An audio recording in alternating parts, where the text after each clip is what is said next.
ইসলামী রাষ্ট্রের মৌলিক চিন্তাধারা পাঠ ১ শরীয়ত হল এমন এক প্রেসক্রিপশন যা দিয়ে মানবজীবনের সব সমস্যার সমাধান নিরসন করা যায়। যেমন রাসূলুল্লাহ সাল্লাল্লাহু আলাইহি ওয়াসাল্লাম আরব ও তার আশপাশের অন্যান্য বিধ্বস্ত সমাজের অবস্থা সংশোধন করেছেন, আর এভাবেই মানুষের খারাপ অবস্থা ও দুর্দশা উন্নতির শিখরে পৌঁছেছে। মুসাদ্দাশে হালি পৃষ্ঠা ১৭। এই নব্বী রাষ্ট্র বিপ্লবের মৌলিক চিন্তাধারা ও মূলতন্ত্র কি, যা মানুষের মধ্যে চিরন্তন পরিবর্তন এনে দুঃখকে সুখে পরিণত করেছে? নিম্নে তা তুলে ধরা হল।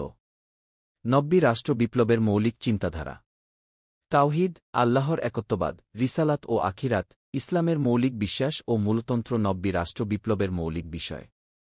প্রতিটি ব্যবস্থাপনার সম্পর্ক তাওহীদ তথা একত্ববাদের বিশ্বাস সম্পৃক্ত। যেখানে পরকালে বিশ্বাসী ব্যক্তির সম্পর্ক মানুষের জীবন ও আচরণের প্রশিক্ষণের সঙ্গে সম্পর্কিত এবং নবুয়তে বিশ্বাসী ব্যক্তির সম্পর্ক ইসলামী আইনের সঙ্গে সম্পর্কিত। হিকমতে বালেগা পৃষ্ঠা ১২৬। একত্ববাদে বিশ্বাসের তিনটি প্রধান প্রভাব আছে। ১ মানুষের সার্বভৌমত্বের পরিবর্তে খিলাফত। ২ ব্যক্তিমালিকানার পরিবর্তে আমানত। ৩ সঠিক সামাজিক সাম্য ব্যবস্থা। একত্ববাদে বিশ্বাসের এই তিনটি বিষয় খুবই গুরুত্বপূর্ণ।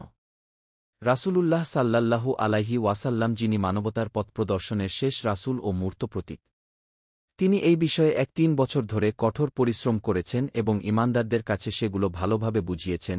এর ফলে যারা তার প্রতি বিশ্বাস, ঈমান স্থাপন করেছিল এবং বিভিন্ন রকমের কষ্টক্লেশ সহ্য করেছে, তবু তারা এই পথ থেকে বিচ্যুত হয়নি। মানুষের সার্বভৌমত্বের পরিবর্তে খিলাফত। খাঁটি একত্ববাদের অন্তর্নিহিত বিষয়গুলোর মধ্যে প্রথম জিনিসটি হল সার্বভৌমত্ব, সভরেন্টি, যা আল্লাহর সঙ্গে বিশেষায়িত, যেখানে মানুষের সার্বভৌমত্বের স্থান নেই।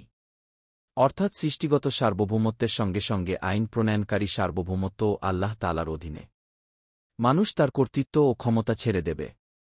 আল্লাহ তাআলা যা ইচ্ছা তাই করবেন বা আদেশ দেবেন। বিষয়টি পবিত্র কোরআনের কয়েকটি আয়াতে উল্লেখ করা হয়েছে। এক আয়াতে ইরশাদ হয়েছে, আল্লাহ ছাড়া কারো বিধান দেওয়ার ক্ষমতা নেই। তিনি আদেশ দিয়েছেন যে তিনি ছাড়া অন্য কারো ইবাদত করো না। এটাই সরল পথ, কিন্তু বেশিরভাগ লোক তা জানে না। সূরা ইউসুফ আয়াত ৪-০। অন্য আয়াতে এসেছে, শুনে রাখো, কর্তৃত্ব তো তারই আর হিসাব গ্রহণে তিনিই সর্বাপেক্ষা তৎপর। সূরা আনাম আয়াত ৬-২। অন্য আয়াতে আল্লাহ বলেন, মহিমাময় সেই সত্তা যার হাতে গোটা রাজত্ব। তিনি সব কিছুর ওপর পরিপূর্ণ শক্তিমান। সূরা মুলক আয়াত ১। ব্যক্তিমালিকানার পরিবর্তে আমানত। একত্ববাদের চিন্তাধারার দ্বিতীয় বৈপ্লবিক ধারণা হল, যেটিতে স্থায়ীভাবে মানুষের কোনো ব্যক্তিমালিকানা নেই। যেমন আল্লাহর আইনে কোনো শাসক নেই, তেমনি কোনো মালিকও নেই। আল্লাহই প্রকৃত শাসক এবং আল্লাহই প্রকৃত মালিক। আল্লাহ তাআলা বলেন, যা কিছু আছে আকাশমণ্ডলে এবং যা কিছু আছে পৃথিবীতে, সব আল্লাহরই চূড়ান্ত মালিকানায়। সূরা বাকারাহ আয়াত ২-৪। অন্য আয়াতে এসেছে, আকাশমণ্ডলী ও পৃথিবীতে যা কিছু আছে তা আল্লাহরই এবং তারই দিকে সব বিষয় ফিরে যাবে। সূরা আলে ইমরান আয়াত ১০৯। এমন বহু আয়াত থেকে প্রতীয়মান হয় যে যেমন প্রকৃত শাসক একমাত্র আল্লাহ, একইভাবে মহাবিশ্বের সব কিছুর প্রকৃত মালিক একমাত্র আল্লাহ তাআলা। শেখ সাদী রহমাতুল্লাহ আলাইহি বলেন, পৃথিবীতে যা কিছু আছে তা কেবলই আমানতস্বরূপ, প্রকৃতপক্ষে এগুলোর প্রকৃত মালিক তো আল্লাহ তাআলা। গুলিস্তা পৃষ্ঠা ৪-৩। কবি ইকবাল বলেন, মানুষ তো শুধু আমানতের রক্ষক। আল্লাহ তাআলাই প্রকৃত মালিক। মালিক ছাড়া যা কিছু দেখছ তা সবই ধ্বংসশীল।